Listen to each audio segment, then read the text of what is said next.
Dentro do universo da música erudita brasileira, que carrega uma história muito grande, uma história centenária de compositores brasileiros que vem se envolvendo desde o princípio de história mesmo de música erudita brasileira, a gente vai ter aí o uso regular de uma instrumentação diferenciada, buscando instrumentos brasileiros desde o século XIX.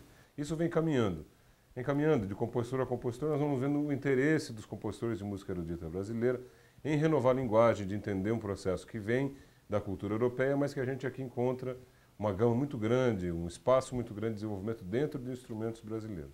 Dentro desse contexto, alguns instrumentos chamam a atenção especialmente, já por terem sido usados em outras ocasiões e também por oferecerem possibilidades muito grandes de renovação e de um intento mesmo de transformação. E esse é o caso dos instrumentos de percussão, por exemplo, que foram os instrumentos que guardaram maior identidade com a música brasileira e que vieram entrando nas orquestrações de orquestra sinfônica.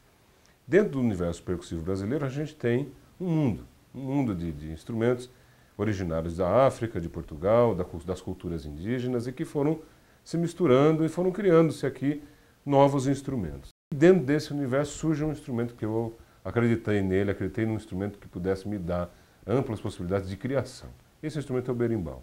Um instrumento de percussão, de corda, e que para mim representou uma ponte entre a música erudita, que é amplamente baseada no desenvolvimento das cordas, e um instrumento de percussão brasileira. E além disso tudo, um instrumento com habilidades enormes percussivas, né? Uma varetinha na corda e 1000 possibilidades de execução dessa vareta, somado à pedra, que se chama dobrão.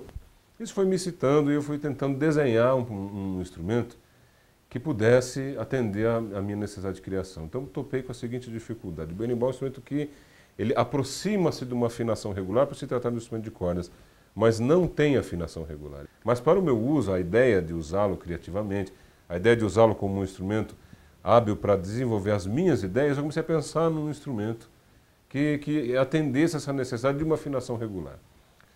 A grande surpresa para mim foi que, paralelo a isso que eu estava fazendo durante esses anos todos, um luthier de São Paulo, um mestre de capoeira muito respeitado, famoso, Décio Sá, estava fazendo a mesma coisa, desenvolvendo um instrumento que pudesse ter essa possibilidade de afinação regular e tudo mais.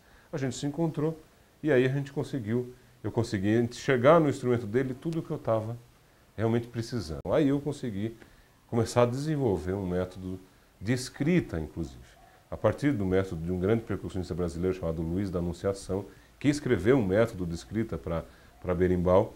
Esse método dele eu peguei, extraí alguma coisa, somei a uma ideia mais ligada à música escrita mesmo, à música erudita, e juntei as coisas e coloquei isso dentro de um método de escrita de berimbau, possibilitando ele a se desenvolver. Aí eu entrei realmente no novo mundo. Esse instrumento, na verdade, ele é baseado na ideia original de um luthier chamado Hélio Moreira. Ele criou o berimbau ecológico.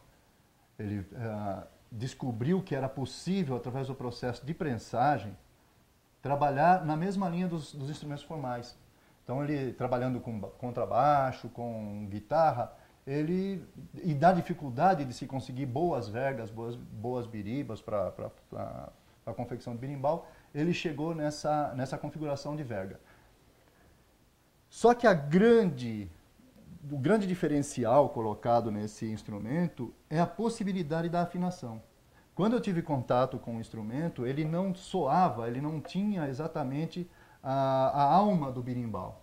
Então eu conheci o instrumento na casa de um outro amigo, um percussionista bastante respeitado, chamado Dinho Nascimento, e a partir dali, quando eu descobri, tive contato com o fabricante, passamos a desenvolver o instrumento. Então, a área de afinação, a segunda corda justa, a volta para a cabaça tradicional, o cavalete de apoio, a configuração, que é a verga fixa, que a tensão se dá pela tarraxa e não mais como no berimbau tradicional, feita na mão, na força, você tem que calcular a tensão da corda no momento em que você arma o berimbau, amarra o barbantinho e tal. Esse aqui não.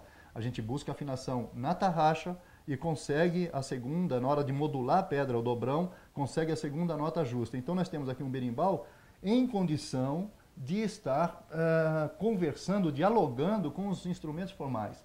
Ou seja, ele deixou de ser um berimbau um instrumento atonal percussivo para se tornar um instrumento melódico, enfim, alguma coisa que já se possa estar inserindo junto aos instrumentos formais. Acredito que o berimbau já nasce com esse pedido, com essa vocação, e que né? você agora, no século XXI, enfim, com os nossos recursos tecnológicos e com o seu aprimoramento, tanto como mestre capoeira, mas como músico também, conseguiu chegar nesse resultado. Você não acha que o berimbau queria isso também? Sim, não tenha dúvida, senão ele não teria chegado. É verdade. Não tenha dúvida, isso é... Você não quer tocar um pouco dele para a gente sentir a diferença do timbre dele, dizendo que nota que você afinou, a nota base dele? Sim, pois é. Esse berimbau está afinado em Lá. Então a segunda é justa, né? Exatamente. Aqui no Lá, Si. E Isso. pode fazer também o meio tom, né? Se Sim, você abaixar o sim, dobrão. se passar para o cavalete de baixo, Perfeito. né? Perfeito. O timbre ele é um pouco mais encorpado que o berimbau tradicional e, principalmente, ele é A manutenção da ressonância, isso é. O que permite... Uma ressonância de cabaça perfeita. Então...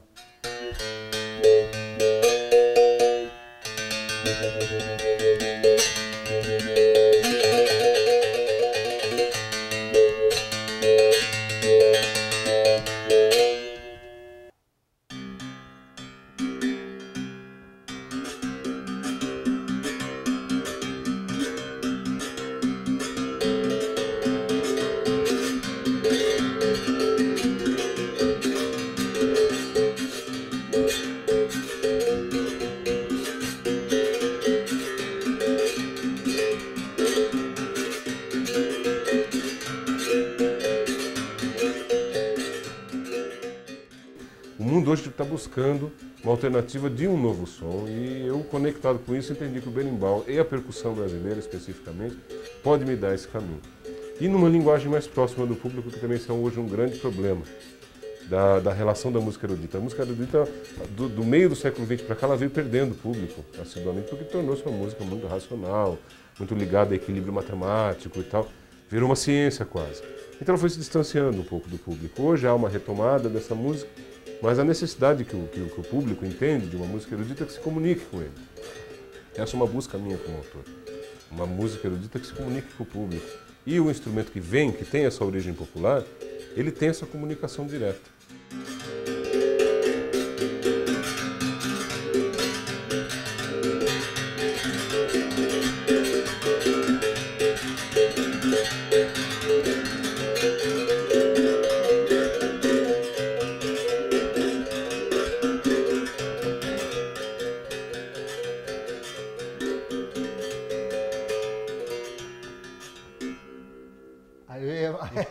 Deu certo, deu certo.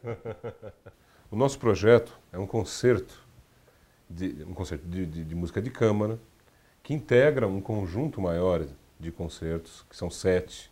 Esse é o primeiro de uma série de concertos que eu batizei de batuques, ou seja, para referendar a sua origem na percussão brasileira.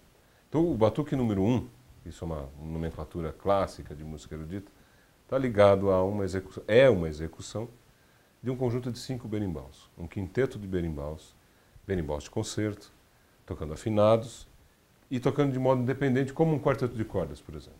Então, o tratamento em relação a esse instrumento agora é dado a ele o mesmo tratamento de um conjunto de câmara, um conjunto de concerto, como um quarteto, como um quinteto de cordas e outras tantas formações já cristalizadas na música erudita. Então a ideia que a gente tem agora é esse quinteto de berimbaus que compõe um novo conjunto de câmara.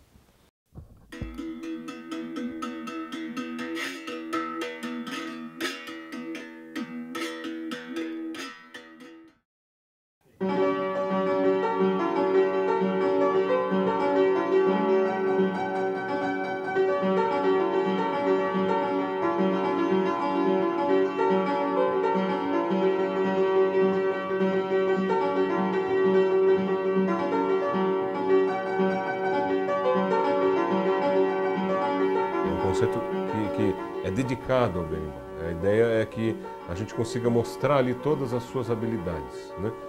Mas a gente também vai ter passagens, e eu digo isso porque eu vou tocar essas passagens, no piano. Acho que o piano assim, digamos, um grande sintetizador da música erudita. É uma imagem símbolo também. E é o instrumento da afinação temperada. É o instrumento que sofreu durante o processo de desenvolvimento dele, e, aliás, foi o depositório da questão da afinação, como a gente conhece hoje. Então, colocar um piano junto com os berimbaus, em determinadas passagens no concerto. Então, musicalmente, a gente completa essa instrumentação dos 5 berimbaus com o piano. O piano faz parte ali do concerto. Então, nós temos um quinteto de berimbau e o piano que compõe musicalmente. O berimbau será executado com orquestra de cordas e com orquestra de câmara e até orquestra sinfônica, no desenvolvimento dessas outras partituras, dessa sequência, como eu disse, dos batuques. Então vamos ter um batuque ligado às percussões de coro, com o berimbau, depois a gente vai ter um batuque com a orquestra de cordas e o berimbau, e assim nós vamos desenvolvendo, de modo que ele tem uma história, né? Essas 7 peças acabam compondo uma história. A primeira é apresentar o berimbau, todas as suas possibilidades, e casá-lo com o piano que está ali como um elemento sintetizador de música erudita e aglutinador de cordas, inclusive.